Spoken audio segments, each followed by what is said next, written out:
अस्सलाम वालेकुम students, physics learners में खुशामदीद। मैं हूं आपका tutor Waqas Aziz. Students, ninth class federal board की बुक हम जो है पहला चैप्टर उसका रीड कर रहे हैं और लास्ट लेक्चर में हमने फ़िज़िक्स की ब्रांचेस हमने रीड की थी। आज जो है हम physical and non physical quantities के बारे में पढ़ेंगे। स्टूडेंट्स, हमारे जो आए रोज़ जो सुनते हैं ना, दो तरह की क्वांटिटीज़ सुनते हैं, या तो वो फिज़िकल होती हैं या तो वो नॉन फिज़िकल क्वांटिटीज़ होती हैं।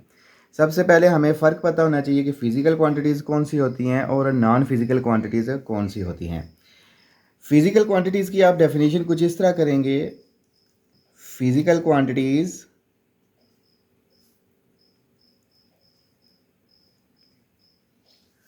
आर दोज क्वांटिटीज़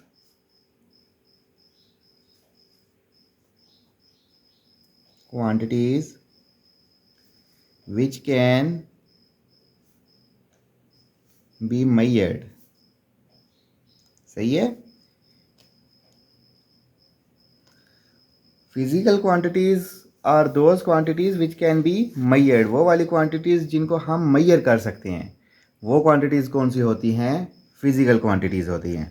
तो इसका मतलब नॉन फिजिकल कौन सी होंगी? वो वाली क्वांटिटी जिनको हम मैयर नहीं कर सकते। तो इधर से ही हम इस डेफिनेशन को साथ कैरी करते हैं। Whereas non physical quantities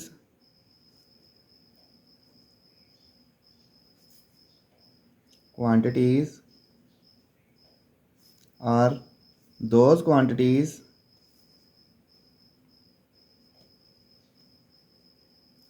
which cannot be measured। ठीक है, आपको ये एक इसका कंसेप्ट पता चल गया कि फिजिकल क्वांटिटी वो वाली क्वांटिटी होती है जिसको हम मेजर कर सकते हैं। जैसे मेरे सामने एक मार्कर पड़ा हुआ है, तो ये इसकी जो है हम क्या कर सकते हैं? लेंथ निकाल सकते हैं। हमें पता है कि एक स्केल लेंगे, इसकी हम लेंथ निकाल सकते हैं। इसका जो है ये जो सरफेस है, इसका हम क्या कर सकते हैं? इधर से डायमीटर निकाल सकते हैं, इसका वॉल्यूम निकल सकता है। तो ये जितनी भी क्वांटिटीज़ है, लेंथ हो गया, एरिया हो गया, डायमीटर हो गया, वॉल्यूम हो गया, ये सारी कौन सी हैं? फिजिकल क्वांटिटीज़, क्योंकि इनको मेजर किया जा सकता है। ठीक है। फॉर एग्ज़ाम्पल, इसकी अगर आप एग्ज़ाम्पल दिखेंगे ना, तो कौन कौन सी क्वांटिटीज़ होती हैं जो फिज़िकल क्वांटिटीज़ होती हैं या मेजरेबल क्वांटिटीज़? तो इसमें आपकी आ जाएगी लेंथ होती है, उसके बाद मैस होता है। मैस भी, वज़न को भी हम मेजर करते हैं। टाइम को भी मेजर किया जा सकता है। डेंसिटी को भी मेजर किया जा सकता है। इसके अलावा टेम्परेचर भी मेजर हो सकता है। ये सारी क्या हैं? Are the examples of physical quantities.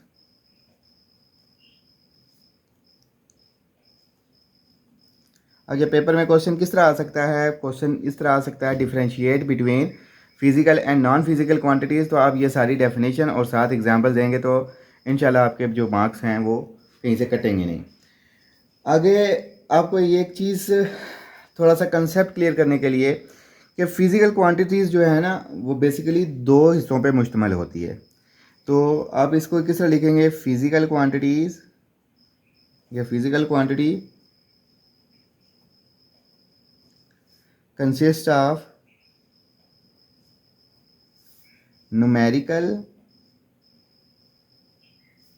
value called magnitude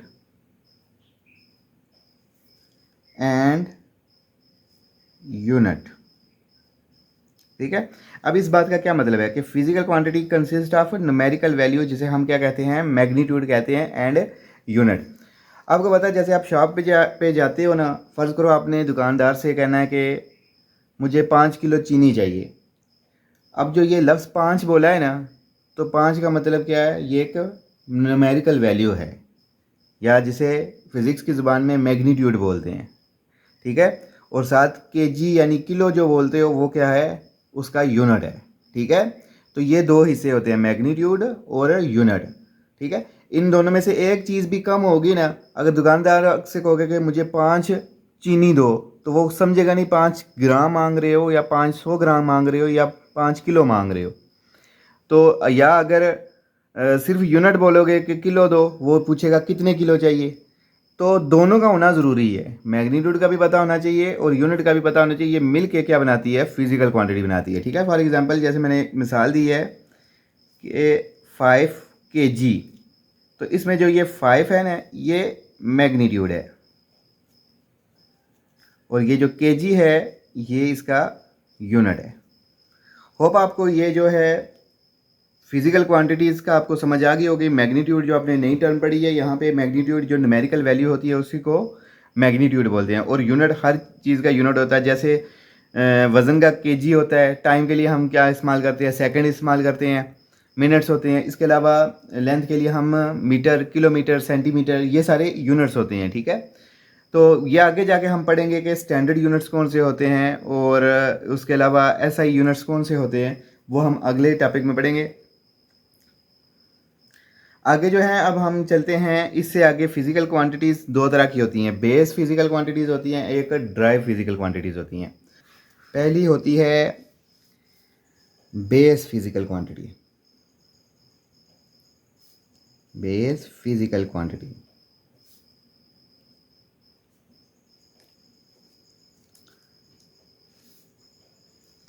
अच्छा जी, अब बेस फिजिकल क्वांटिटी, अब यहाँ पे देखें ना लफ्ज़ इस्तेमाल हुआ बेस। बेस उर्दू में आप किसको बोलते हो, बुनियाद को बोलते हो। जैसे एक मकान बनता है तो मकान बनाने से पहले ना उसकी बुनियादें बनाई जाती हैं।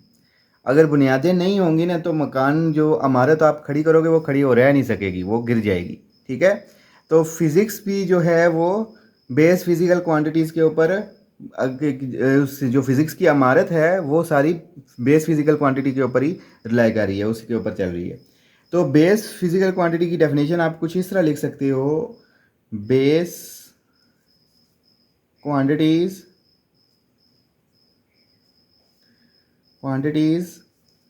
are those quantities which are, एक बात आपने याद रखनी है, डेफिनेशंस लिखते हुए या क्वेश्चन लिखते हुए आपने शॉर्टकट नहीं करना।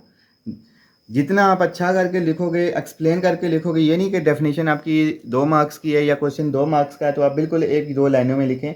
अगर 3-4 लाइनों तक आपको आता है तो आप वो मुकम्मल करेंगे। इससे जो चेक करने वाला होता है उसके ऊपर बड़ा अच्छा उसका इम्प्रेशन पड़ता है। Which are in simplest form, simplest form, ये सिंपलेस्ट फॉर्म क्या है मैं इसको एक्सप्लेन करता हूँ। And from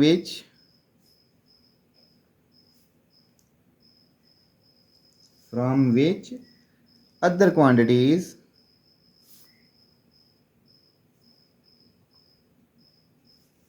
are derived। ठीक है, base quantities are those quantities which are in simplest form, यानी ये ऐसी फॉर्म होती है जिसको मज़ीद तोड़ा नहीं जा सकता।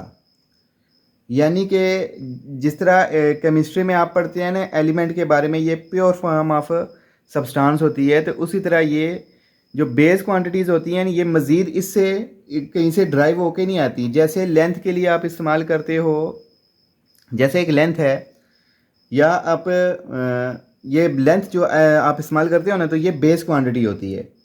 अगर एरिया आप करोगे ना तो एरिया किस पे डिपेंड कर रहा होता है, एरिया का फार्मूला होता है L मल्टीप्लाई बाय L, यानी लेंथ मल्टीप्लाई बाय लेंथ। तो लेंथ मल्टीप्लाई लेंथ, यानी ये दो बेस क्वांटिटीज़ को मल्टीप्लाई करके हमें एरिया आया, तो एरिया फिर ड्राइव हो जाता है। ठीक है, तो ये आप मेरे ख्याल से आपको ये चीज़ आइडिया थोड़ा हो गया होगा कि मैं कहना क्या चाह रहा हूँ।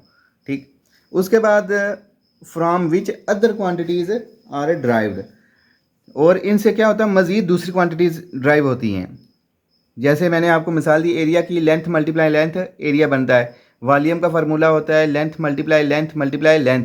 ठीक है, और फिर जो है L क्यूब जिसको बोलते हैं, तो वॉल्यूम क्या, 3 बेस क्वांटिटीज़ पे ड्राइव किया है। इसी तरह स्पीड का फार्मूला होता है डिस्टेंस ओवर टाइम। डिस्टेंस क्या है, लेंथ है, टाइम होता है, तो स्पीड क्या है, डिस्टेंस पे भी डिपेंड कर रही है और टाइम पे भी डिपेंड कर रही है, तो इसका मतलब वो ड्राइव क्वांटिटी होगी, स्पीड ड्राइव क्वांटिटी हो गई। ठीक है, तो ये बेस क्वांटिटीज़ वो वाली क्वांटिटीज होती हैं जिनकी वजह से दूसरी क्वांटिटीज़ ड्राइव होती हैं। फॉर एग्ज़ाम्पल, और आपको पता होना चाहिए कि यहाँ पे मैं पहले लिख लेता हूँ कि टोटल जो बेस क्वांटिटीज़ हैं वो कितनी हैं। देयर आर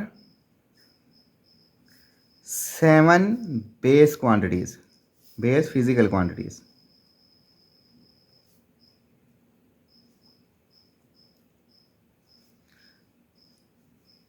फॉर एग्ज़ाम्पल कौन कौन सी हैं। मैस, ये भी बेस क्वांटिटी है। टाइम, ये भी बेस क्वांटिटी है। लेंथ, इसके अलावा टेम्परेचर, ये चीज़ें आपने याद रखनी है कि ये 7 क्वांटिटी आपको पता होनी चाहिए कि ये बेस क्वांटिटीज़ हैं। इंटेंसिटी ऑफ लाइट, ये लाइट की इंटेंसिटी कितनी है। अमाउंट ऑफ सब्सटेंस, ये भी एक ख़ास मकदार होती है अमाउंट ऑफ सब्सटेंस को मेजर करने के लिए, तो ये एक फिक्स वैल्यू होती है। एंड इलेक्ट्रिक करंट, टोटल कितनी होगी। 7 होगी। 1 2 3 4 5 6 एंड 7। ठीक है, तो ये 7 क्वांटिटीज़ कौन सी हैं। बेस फिजिकल क्वांटिटीज़, जिनसे क्या होगा, दूसरी क्वांटिटीज़ ड्राइव होंगी। हम बार बार लफ्ज़ इस्तेमाल कर रहे हैं ड्राइव होंगी, तो इसका मतलब जो दूसरी फिजिकल क्वांटिटी है वो है ड्राइव फिजिकल क्वांटिटी। इसके नाम से पता चल रहा है ये खुद से नहीं आई, बल्कि ये किसी और से ड्राइव होके आई है। Physical quantity.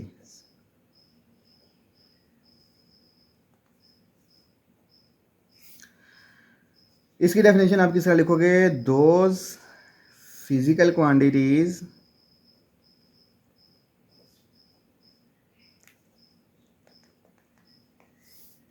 which can be obtained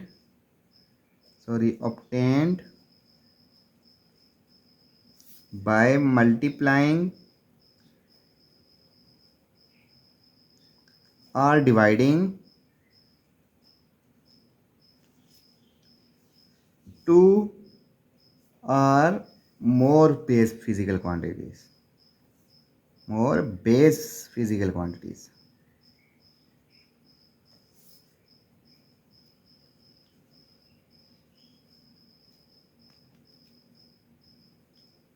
ठीक है, इस चीज़ से हमें ये पता चल जाती है कि ये दो फिजिकल क्वांटिटीज़ होती हैं ड्राइव वाली, जो कहाँ से हासिल होती हैं। ऑब्टेन्ड बाय मल्टीप्लाइंग और डिवाइडिंग टू और मोर बेस फिजिकल क्वांटिटीज़। दो या दो से ज़्यादा बेस क्वांटिटीज़ को या तो मल्टीप्लाई किया जाए या डिवाइड किया जाए, तो हमें क्या मिलता है, एक ड्राइव क्वांटिटी मिलती है। फॉर एग्जांपल, और ये लातादाद होती हैं। जैसे एरिया की मैं बार बार मिसाल दे रहा हूँ। एरिया जो है वो किस पे डिपेंड कर रहा होता है, लेंथ मल्टीप्लाई बाय लेंथ, ऐसा ही है ना। तो लेंथ और लेंथ क्या है, मैं ये कैमरे के सामने रख लेता हूँ। लेंथ मल्टीप्लाई लेंथ, यानी ये लेंथ भी बेस है, ये भी बेस है। दो बेस क्वांटिटीज़ मल्टीप्लाई हुए हैं तो एरिया आपके पास है। इसी तरह वॉल्यूम क्या होता है, लेंथ मल्टीप्लाई लेंथ फिर मल्टीप्लाई लेंथ।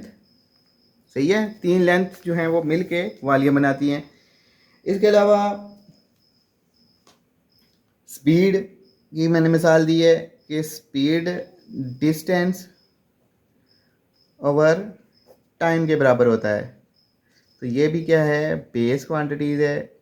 नीचे टाइम भी क्या है, बेस क्वांटिटी। हमने पढ़ा है ना, ये देखें ना, टाइम ऊपर हमने पढ़ा है, बेस क्वांटिटी है। डिस्टेंस यानी लेंथ होती है डिस्टेंस, तो वो भी क्या है, बेस क्वांटिटी है। तो दो बेस क्वांटिटी आपस में डिवाइड हुई हैं तो हमारे पास है ड्राइव क्वांटिटी आई है। होप आपको आज का लेक्चर जो है वो समझ आया होगा। जिन्होंने हमारे चैनल को अभी तक सब्सक्राइब नहीं किया, काइंडली चैनल को सब्सक्राइब कर लें और साथ बेल आइकन को लाजमी दबा दिया करें, ताकि जब भी नया लेक्चर अपलोड हो तो उसकी अपडेट आपको बर वक्त मिल जाए। मिलेंगे नेक्स्ट टॉपिक के साथ। अब दें मुझे इजाज़त। अल्लाह हाफिज़।